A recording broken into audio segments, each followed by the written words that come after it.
presented by DNS Entertainment। प्रेम से बोलिए बीना वाली मैया की।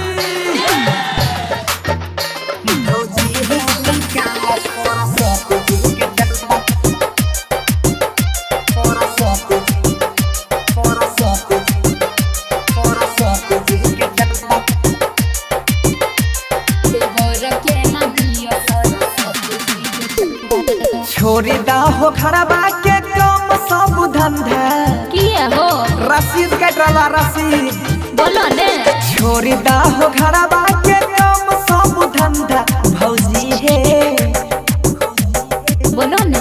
भौजी है निकाला सरस्वती जी के चंदा भौजी है जल्दी दह सरस्वती जी के चंदा जल्दी जल्दी निकाला ए नाम लिख ले लागल छै लॉकडाउन काम चले मंदा। ए देवर जी सुनै छो ने। लागल छै लॉकडाउन काम चले मंदा देवर हो। बोला न की बात बोला देवर हो के न दियो पूजा के चंदा देवर के न दियो सरस्वती जी के चंदा। भौजी है जल्दी दह सरस्वती जी के चंदा कहबे कि ना एने सुने कॉपी लग बखैत रहै छै।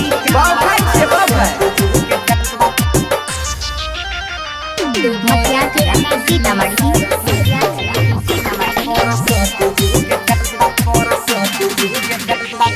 पिछलो बार देने री 551 नहीं कैल हो बढ़िया से नाच सुर सजावन तो हर बार ठकै छो समझ लो। ठकै नहीं छे ठकै याद तोरा नहीं छ हमर लागल रहे घाटा अबरी करै छिया यार केस्टा पार्टी साटा डीजे पर पी खाई के नाच कर भोगंदा देवर हो।